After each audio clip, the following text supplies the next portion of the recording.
My name is Philip, and for 32 years I was the man you called when you needed a building to disappear. Not just disappear, but to fall with the grace of a dying dancer, a collapse so precisely engineered it barely raised enough dust to cover your shoes. I was a demolition expert for Sterling Construction, and I wasn't just good at my job, I was the best. The founder, Arthur Sterling, a man with hands like worn leather and a mind like a steel trap, used to say I could whisper a skyscraper to the ground. He trusted me, he respected the craft, but Arthur is retired now, living out his days in a quiet house by a lake, and his legacy is in the hands of his son Troy, a man who wears suits that cost more than my first car, and whose hands have never known the grit of concrete dust, fired me last Tuesday. If you've ever had your life's work erased in a 10-minute meeting that was scheduled under the guise of a project kickoff sync, then you might know a fraction of what that felt like. Let me know what you think of my story in the comments below, and don't forget to subscribe for more stories just like this one. We all have a story about being undervalued, and this one's mine. The conference room smelled of lemon-scented cleaner and stale ambition. Troy sat at the head of the long, polished mahogany table, the same table where I'd planned dozens of successful demolitions with his father. He had this way of leaning forward, elbows on the table, fingers steepled, like he'd seen it in a movie about corporate takeovers. He probably had. He didn't make eye contact. Instead, he stared at a tablet in front of him, as if the words he was about to say were being fed to him from an app. A crisp, white envelope lay next to it. My name was printed on it in a sharp, impersonal font. He cleared his throat. It was a soft, preppy sound, completely at odds with the rumbling, earth-shaking business we were in. He said, "Philip, as you know, we're moving into a new era for Sterling Construction, an era of streamlined efficiency and aggressive growth." He used words like synergy and optimization. He talked about the need to be lean, to be agile. I'd heard these words before, in memos and all-hands meetings he'd called since taking over last year. They were the kind of words people use when they're about to take something of value and replace it with something cheap. I just sat there, my hands resting on my knees. I could feel the calluses on my palms, a 30-year history of rebar, steel cable, and detonator wire. I looked at his hands, smooth, manicured. They'd never held anything heavier than a smartphone. He finally slid the envelope across the table. It stopped a few inches from my hand. He said, "In light of our new operational direction, we've decided to restructure the demolitions division. Your role has been made redundant." Redundant. The word hung in the sterile air. 32 years of service, a perfect safety record, millions of dollars in successfully completed contracts. The man who personally trained half the senior engineers still on staff. Redundant. It was like calling a foundation redundant. I didn't say anything. I just looked at him. I wanted to see if he could meet my gaze. He couldn't. He fidgeted with his tablet, his eyes darting to the screen. He said, "The package is quite generous. I think you'll find. Standard severance, plus a bonus for your years of service. HR will walk you through the details. We've already packed up your personal effects from your office. They're in a box at reception." That was the part that stung the most. Not the firing, not the insult of the word redundant, but the premeditated efficiency of it all.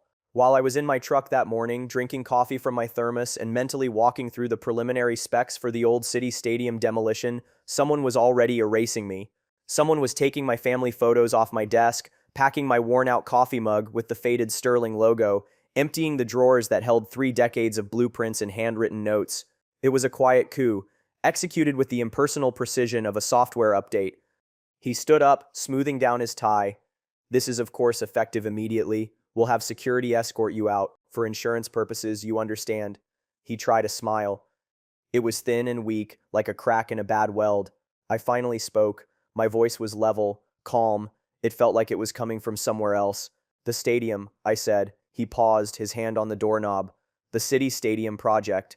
That's the biggest contract this company has ever landed. Arthur and I chased that for 10 years. He waved a dismissive hand. "We have it covered, Philip. We've brought in a new team. V-Core Demolitions. They're younger, more aggressive. Their bid was significantly more competitive." Cheaper, I thought. He meant cheaper. V-Core was a new outfit, a bunch of cowboys known for cutting corners and underbidding established firms. They had a reputation for being fast and loose, not for being precise. Demolition isn't about being fast and loose. It's about math. It's about physics. It's about knowing that if you place a charge 3 inches to the left, you don't just take down a building, you take down a power substation next door. Competence isn't cheap until you lose it. I stood up slowly. I picked up the envelope, but didn't open it. I knew what was inside.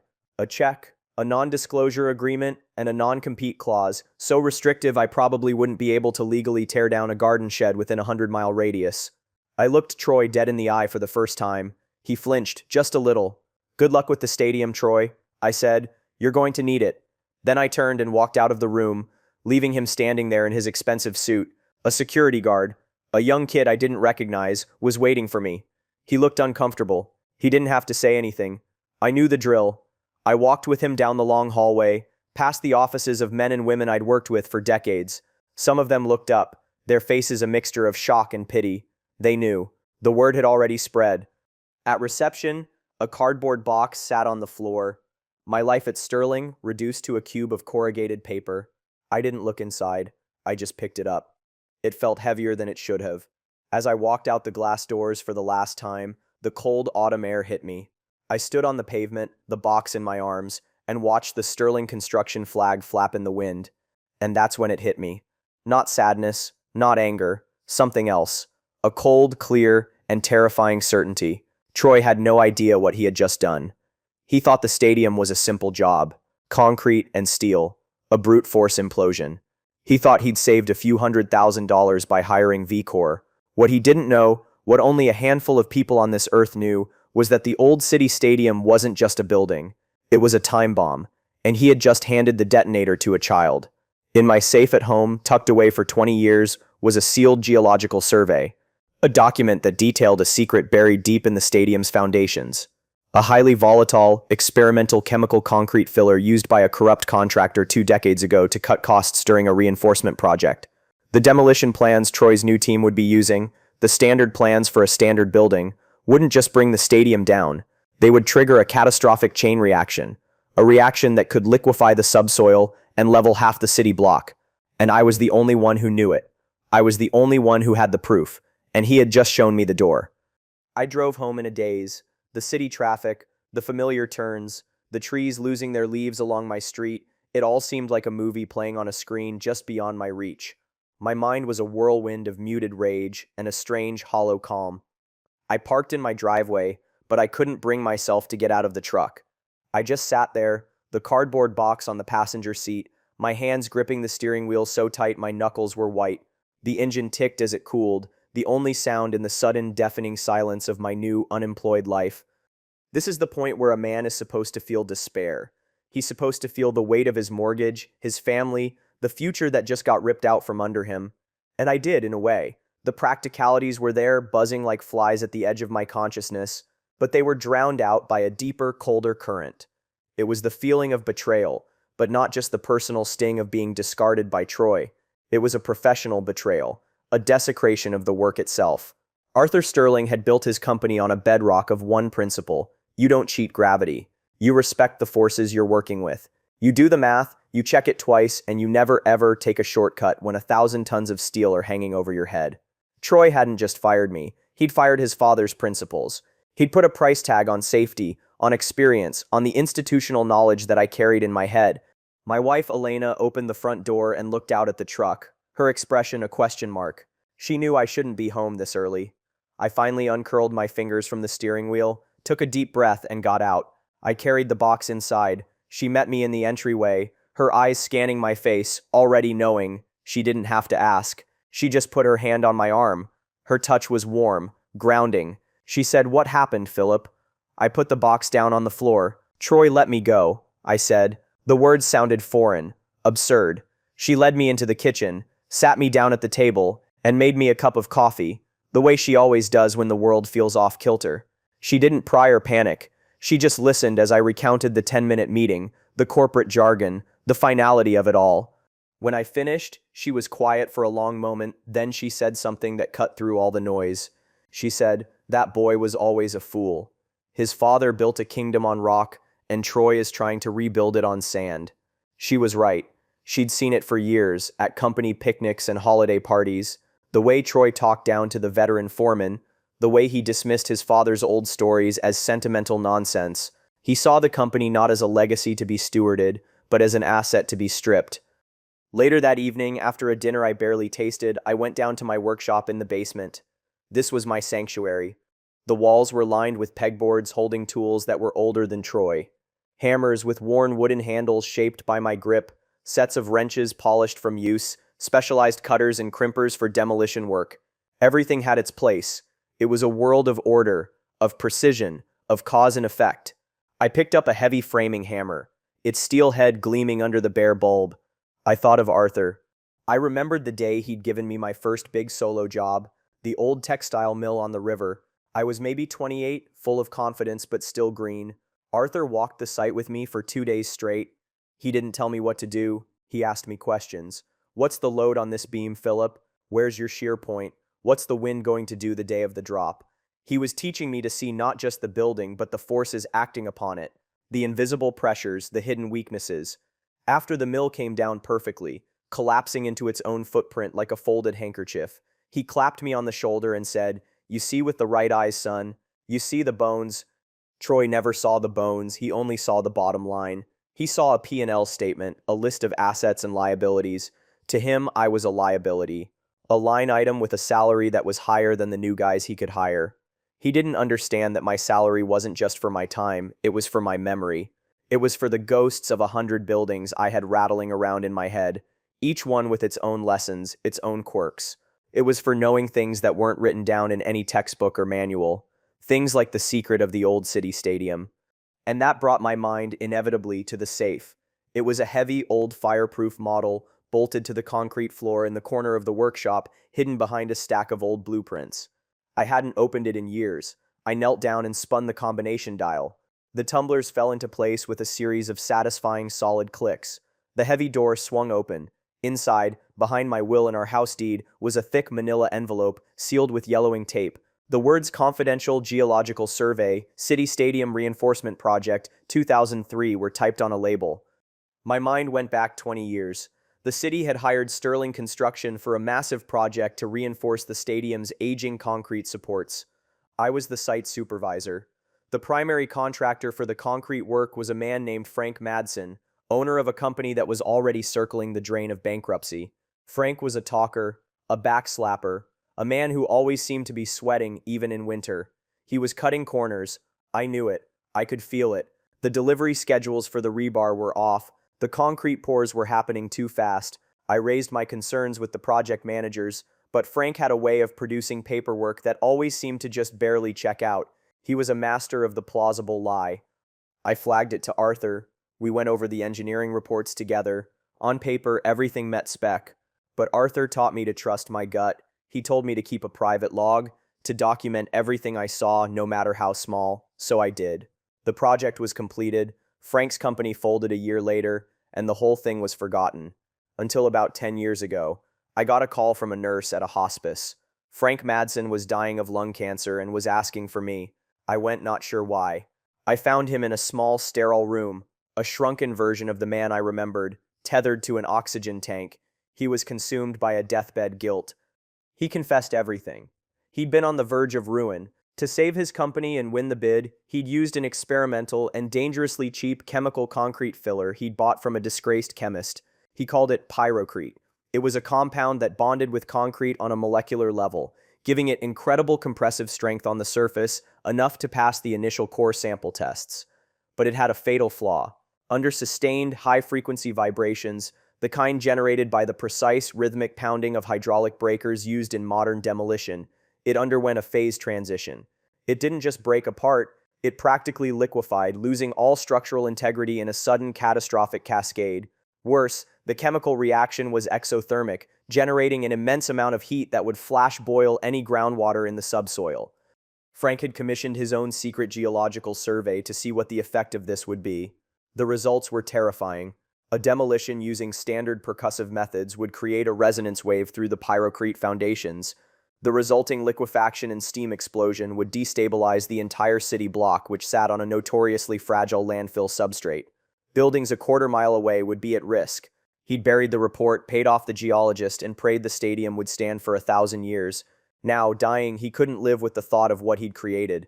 He'd had his lawyer mail me his only remaining copy of that survey. He made me promise I would only use it if the stadium was ever slated for demolition. He trusted me, he'd wheeze to make sure it was handled right.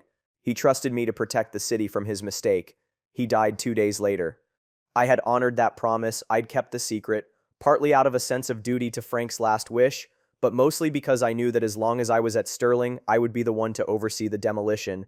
I would have ensured we used a non-percussive method like diamond wire cutting, slowly dismantling the stadium piece by piece. It would have been slower, more expensive, but completely safe.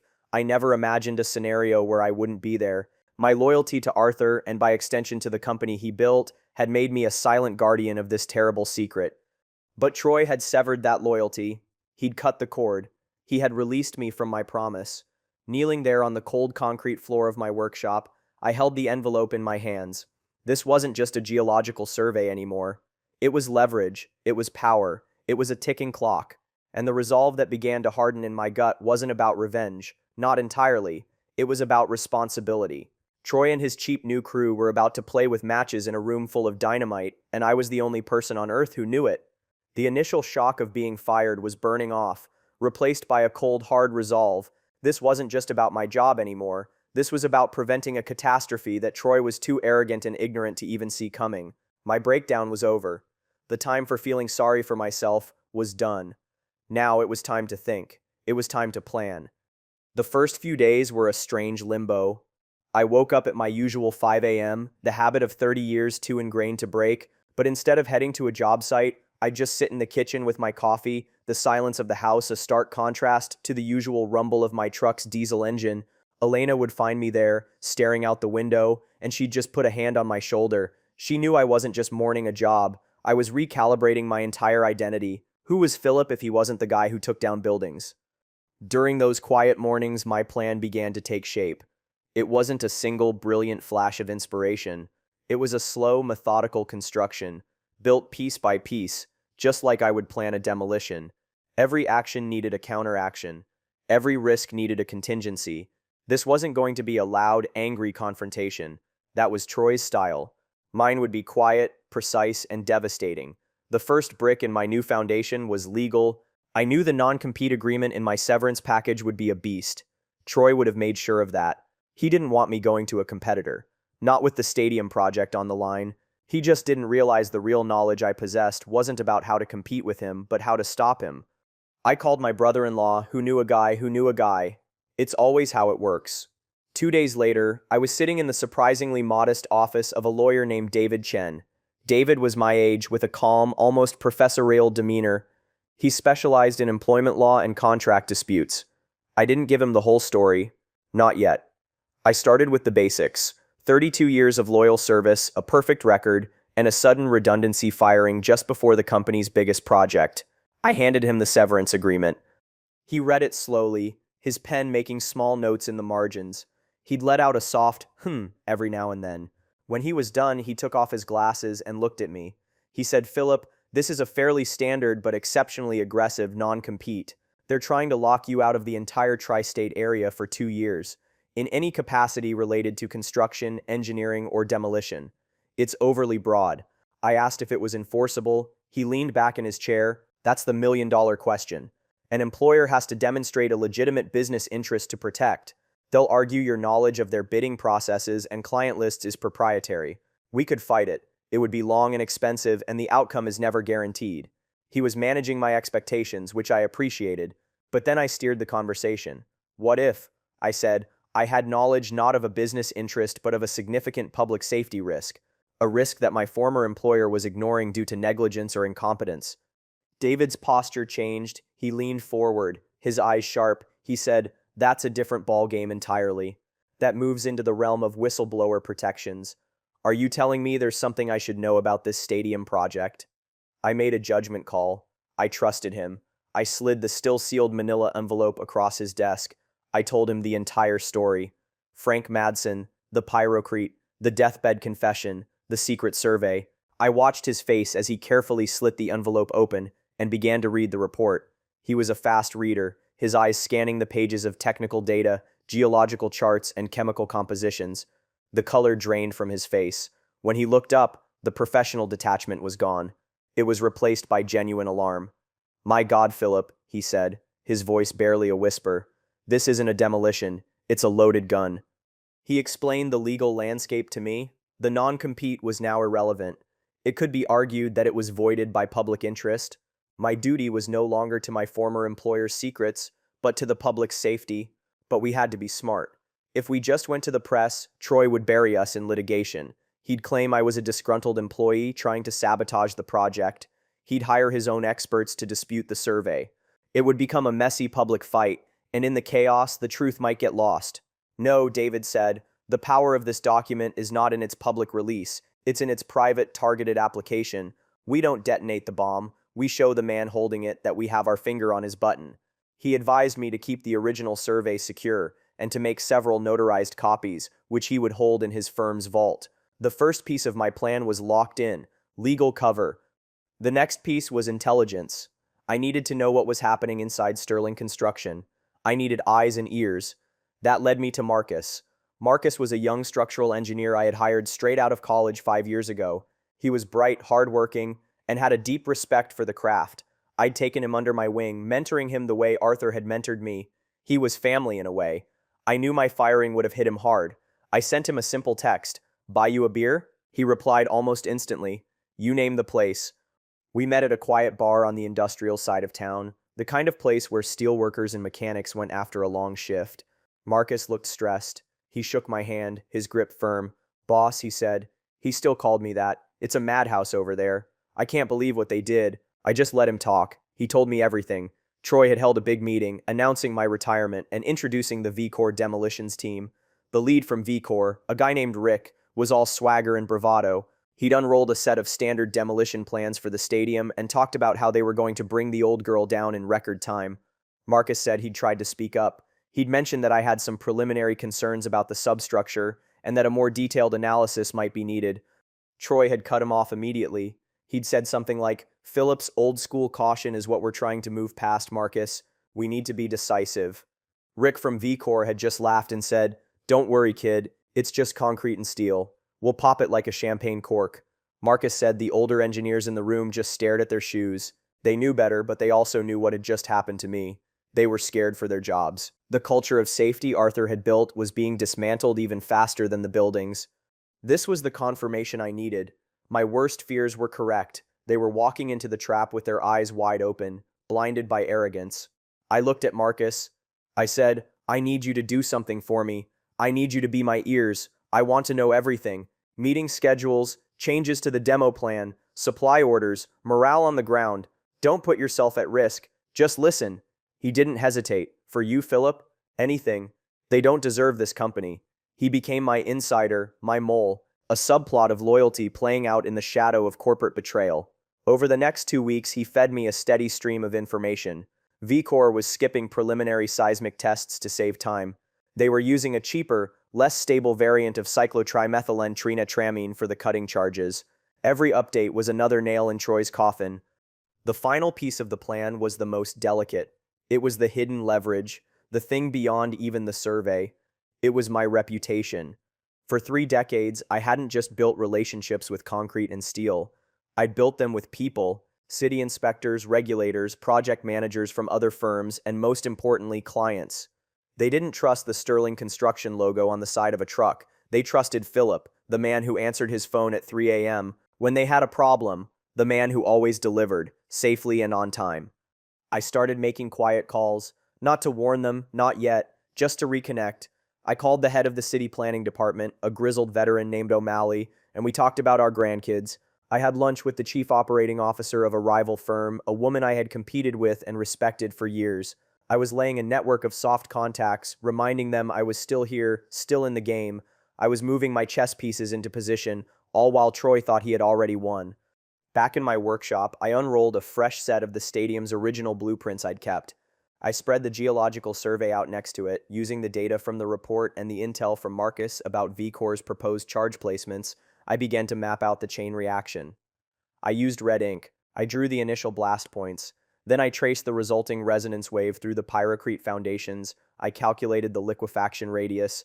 My red lines spread out from the stadium, covering the nearby parking garages, the new tech campus that had just been built, the main city library. The red ink bled across the paper, a spiderweb of potential destruction. It looked like a declaration of war. I pinned the marked up blueprint to the wall. Every morning I would come down with my coffee and stare at it. It was my memento mori, a reminder of the stakes. My plan was no longer just about getting my job back or getting even. That was small thinking. This was about demonstrating, in the most undeniable way possible, the catastrophic cost of devaluing competence. Troy thought he had cut out a single expensive part. He was about to find out he had removed the entire braking system. The demolition was scheduled in 6 weeks. The clock was ticking. My silent preparation was complete. It was time to make my first move. The first move in a chess game isn't about taking a piece, it's about controlling the board. My opening gambit wasn't an attack, it was an announcement. I had David Chen, my lawyer, draft the paperwork to form a new business entity, a consulting firm. I called it Foundational Integrity Group, or FIG. The name was deliberate, it was solid, professional, and a quiet nod to the very thing Troy was ignoring. David filed the papers, and just like that, I was no longer an unemployed demolition expert. I was the president and chief consultant of my own company. It was just a name on a piece of paper, a shell with no clients and no revenue, but in the world of corporate perception, it was everything. It meant I was back in the game, on my own terms. My next step was to craft an email. I spent 2 days writing it, honing every word until it was as sharp and precise as a cutting charge. It wasn't addressed to Troy. Sending it to him would have been a declaration of war, and I wasn't ready for that. My target was more strategic. I sent it to a carefully curated list of about 50 people, key figures in the regional construction industry, city officials I had worked with for years, heads of major engineering firms, and a few select journalists who covered the business and development beat. It was a network of influence I had spent a lifetime building. The email was simple and professional. It announced the formation of FICIG. It described our services, specialized consultation in high-risk structural engineering, demolition planning, and site safety analysis. I highlighted my 32 years of experience and my perfect safety record. I didn't mention Sterling Construction by name. I didn't have to. Everyone on that list knew where I had worked. They knew my reputation. The final paragraph was the payload. It was a masterclass in subtle insinuation. It read, with several large-scale infrastructure projects on the horizon in our city, including the decommissioning of legacy structures, ensuring the highest standards of preliminary geological and materials analysis is more critical than ever. FICIG is committed to providing third-party oversight to mitigate unforeseen risks and protect both public and private interests. I read it over one last time, my finger hovering over the send button. This was the point of no return. I clicked it. The email went out into the world, and then I waited. For 24 hours, there was silence. I started to wonder if I had miscalculated, if my message had been too subtle. I spent the day in my workshop, cleaning tools, the repetitive motion calming my nerves. My phone sat on the workbench, silent. Then, on the second day, it began. A slow drip at first, then a steady stream. Emails started coming in. Congratulations on the new venture, Philip. Good to see you back in the saddle. Let's have lunch next week. These were from my peers, my old colleagues, my network. They were testing the waters, showing support. Then the first big fish bit. It was a call from Sarah Jenkins, the COO of a major competitor, Constructive Solutions, the woman I'd had lunch with. Philip, she said, her voice crisp and direct. I got your email. Interesting timing. We're bidding on the new waterfront development project. The city is requiring a specialized risk assessment for the old pier foundations. I think your new firm might be the perfect fit for a consultation contract. It was a small job, but it was a start. It was a vote of confidence from a major player. I told her I'd have a proposal on her desk by the end of the day. But the real tremor, the one I was waiting for, came from Marcus. He called me that afternoon, his voice hushed. Philip, it's happening. Your email is everywhere. Someone forwarded it to someone at Sterling, and now it's spreading like wildfire. Troy is losing his mind. Marcus told me that Troy had stormed through the engineering department, waving his phone, demanding to know who had been talking to me. He was yelling about non-compete clauses and loyalty. The atmosphere in the office, Marcus said, had gone from tense to toxic. The older engineers, the ones who had been keeping their heads down, were now talking. They saw my email not as an attack, but as a lifeline, a sign that competence still had a place in the industry. The panic at Sterling really set in when Troy started getting calls. Not from me, but from the same people I had emailed. O'Malley, the head of city planning, called him for an informal chat about the stadium demolition safety protocols. The chairman of the Downtown Business Association called to ask for reassurances about the project's potential impact on the surrounding businesses. These people weren't accusing him of anything, they were just asking questions. The kind of pointed, professional questions that an incompetent man can't answer. They were using my email as a prompt, a reason to apply pressure they might not have otherwise. Troy was a cornered animal. According to Marcus, he called an emergency meeting with the VCore team. Rick, the swaggering lead, tried to brush off the concerns. He said, "It's just a bunch of bureaucrats getting nervous. We know what we're doing." But Troy, for all his arrogance, wasn't a complete idiot. He knew that if the city started officially reviewing the project, it would mean delays, and delays would mean costs that would wipe out the savings he'd gotten from hiring VCore in the first place. He was trapped. His reputation was on the line. The first direct contact I had from Troy came 3 days after my email went out. It wasn't a phone call, it was a cease and desist letter from Sterling's high-priced law firm, delivered by courier. It was thick with legal threats, accusing me of tortious interference, breach of contract, and attempting to steal trade secrets. It demanded I immediately dissolve my new company and refrain from contacting any current or former clients or employees of Sterling Construction. I read it, then I faxed a copy to David Chen. He called me 10 minutes later, and I could hear the smile in his voice. "This is beautiful, Philip," he said. "This is a panic move. They're making our case for us. They're admitting in writing that you possess knowledge they're afraid of." He advised me to do nothing, just ignore it, don't respond, let them sweat. "Silence," he said, "is a weapon they don't know how to fight. Some people mistake silence for weakness. They were about to learn it was control." The best part, the truly satisfying part, was watching Troy try to control the narrative. He sent out a company-wide memo, which Marcus promptly forwarded to me. It was a masterpiece of corporate doublespeak, talking about disruptive elements and unsubstantiated rumors being spread by former employees with a grudge. He praised the innovative and cost-effective approach of their new partners at VCore. The memo was intended to reassure his employees, but it had the opposite effect. It signaled his fear. The sharks were circling, and he was bleeding in the water.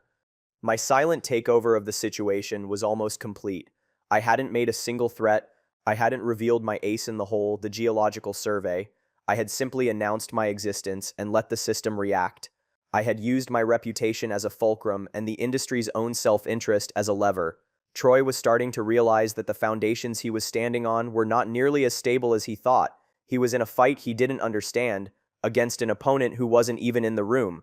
The demolition was still a month away, but I had already placed my charges. Not in the stadium, but in the very structure of Troy's authority. And the countdown had begun. The next 2 weeks were a masterclass in watching a man unravel. The ripples from my email turned into a full-blown tide, and Troy was drowning in it. The real power shift didn't happen because of something I did, but because of what others chose to do. My quiet reemergence acted as a catalyst, giving people the courage to act on doubts they already had. The first major crack in Troy's facade was the talent exodus. It started with a quiet resignation. One of the senior structural engineers, a man named Bill who had been with Sterling for 25 years, walked into Troy's office and gave his 2 weeks' notice. According to Marcus, he didn't make a scene. He just said he was taking an early retirement. But 2 days later, his profile on LinkedIn was updated. Senior consultant at Constructive Solutions, the same company that had just given me my first contract. That one resignation opened the floodgates. It was a signal to the other veterans. Within a week, 2 more senior engineers and a top project manager had quit. They didn't all come to me. That would have been too obvious, too open to legal attack. They scattered to different firms, but the message was clear. The institutional knowledge of Sterling Construction, its most valuable and irreplaceable asset, was walking out the door. These were the people who, like me, knew the bones of the city. They were the ones who could look at a 40-year-old blueprint and see the hidden problems. Troy had assumed they were just names on a payroll. He discovered they were the pillars holding up the entire roof. He tried to counter the exodus with money. He called a meeting with the remaining senior staff and announced a new, company-wide retention bonus program. It was a desperate, transparent move, and it backfired spectacularly. Marcus told me that one of the old foremen, a gruff man named Sal, who I'd worked with since the 80s, just laughed. He stood up and said, "Troy, you think we're still here for the money? We were here for the work. We were here for the pride. You got rid of the man who gave us that. You can keep your bonus." He walked out, and that was that. Troy's desperation then turned to manipulative counter moves aimed directly at me. He must have realized the cease and desist letter was a dead end, because his lawyers went silent. Instead, he tried a different tactic, The personal appeal, soaked in poison. He sent me a text message, not an email, not a letter, a text. It read, "Philip, we're both professionals. This has gone too far. I'm willing to admit my handling of your departure was abrupt. Let's talk. I think there's a way for you to come back in a senior advisory role. We need you." The arrogance was breathtaking. He thought he could fire me, erase my career, endanger the public, and then summon me back with a text message and a vague, insulting offer. A senior advisory role. He wanted to buy my silence and my compliance, to put me on a shelf where he could point to me as proof that everything was fine, while VCorp continued on their collision course with disaster. I didn't even dignify it with a response. My silence was my answer. It was the loudest message I could send. His next move was even more pathetic. He tried to get to me through his father. Arthur Sterling called me a few days later. His voice was older, thinner than I remembered, but still carried a familiar authority. "Philip," he said, "Troy tells me there's some bad blood. He tells me you're trying to sabotage the stadium job." My heart sank a little. Troy was using his own father, feeding him lies to try and manipulate me. I had immense respect for Arthur. This was a low blow. I was careful with my words. "Arthur," I said, "with all due respect, Troy doesn't understand the stadium. He's cutting corners you and I would never have cut. I'm not sabotaging anything. I'm trying to prevent a tragedy." Arthur was quiet for a moment. Then he sighed, a heavy, weary sound. "He's my son, Philip. He's stubborn. He thinks he knows everything. He's always been that way. You taught him everything he knows about this business, but you didn't teach him everything you know." There was a world of meaning in that sentence. Arthur knew his son's limitations. He knew my capabilities. He didn't push me. He just said, "Be careful, Philip. Don't let my boy's pride cause something that can't be undone." He was, in his own way, giving me his blessing. He was telling me to do what I had to do. The call ended, and I felt a sense of relief. Troy's last arrow had missed its mark. The power had well and truly shifted. He had the title, the office, the company name, but I had the truth, the reputation, and the loyalty of the people who actually mattered. The industry was watching, the city was asking questions, and his own best people were abandoning him. He was isolated, exposed, and running out of time. The vindication was no longer a distant hope. It was a rapidly approaching certainty. The confrontation, when it finally came, wasn't in a boardroom. It wasn't a dramatic showdown in front of an audience. It happened over the phone, late on a Wednesday night, less than a week before the scheduled demolition. It was exactly as it should have been, a panicked, desperate call from a man who had lost all control to a man who was in complete command of the situation. My phone rang just after 10 p.m. The caller ID said, "Troy Sterling." I let it ring 4 times. Then I answered. I didn't say anything. I just let the silence hang in the air. "Philip," his voice was strained, tight. "We need to talk," I said. "We're talking." He took a shaky breath. I could hear the background noise of his office, the frantic energy of a crisis in full swing. "The city just put a temporary stop work order on the stadium demo," he said, his voice a mixture of anger and disbelief. "O'Malley's office. They're citing unverified risks related to substrate stability. They're demanding a full third-party review of our demolition plan and all geological data before they'll issue the final permit." Where did they get that from, Philip? Where? He was asking a question he already knew the answer to. The seeds of doubt I had planted weeks ago had finally borne fruit. The quiet questions from city officials had escalated into official action. I didn't answer his question. Instead, I asked one of my own.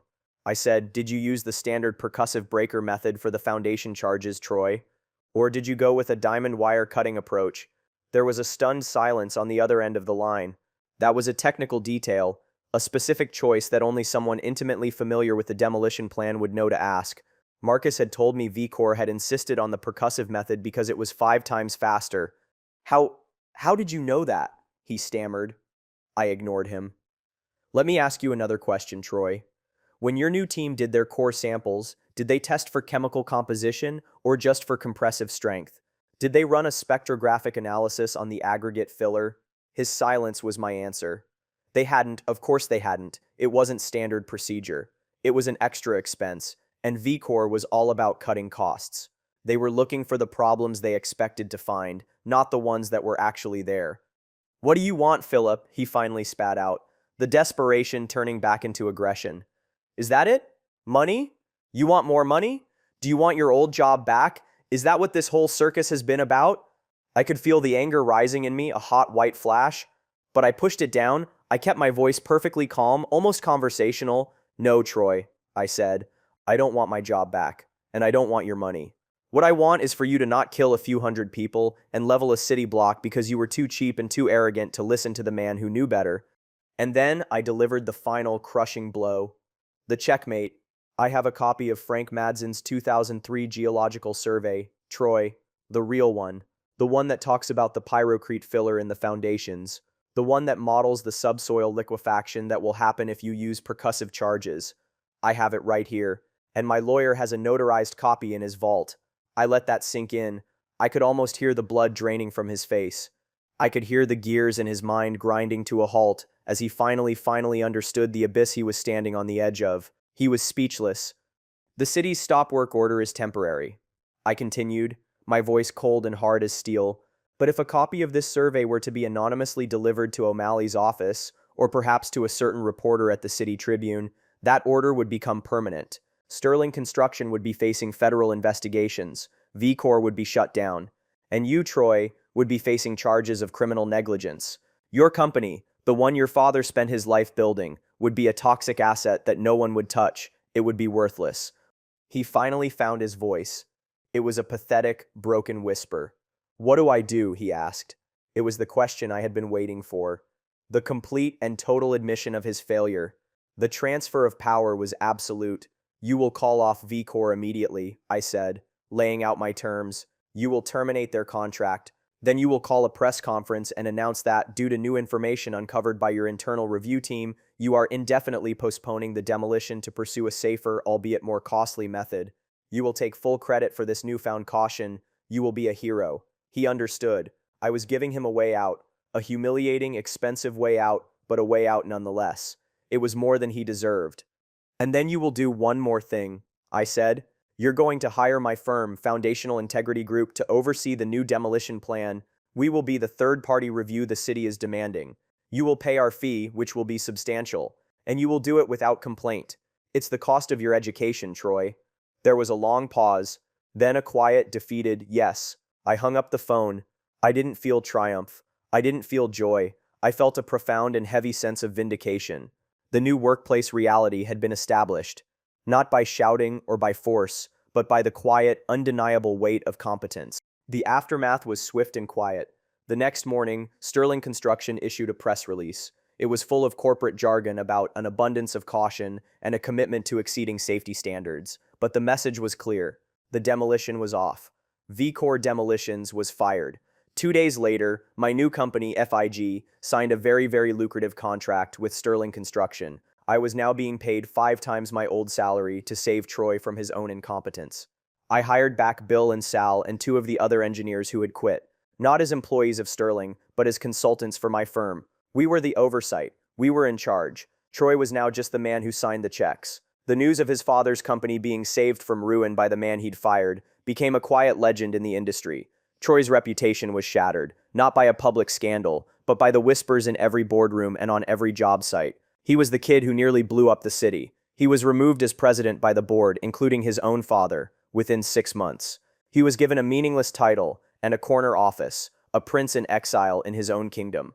My new office overlooks the city skyline. It's clean and modern, but on my desk, I keep that old worn-out coffee mug with the faded Sterling logo. It's a reminder that loyalty has to be earned, and that respect isn't given, it's commanded.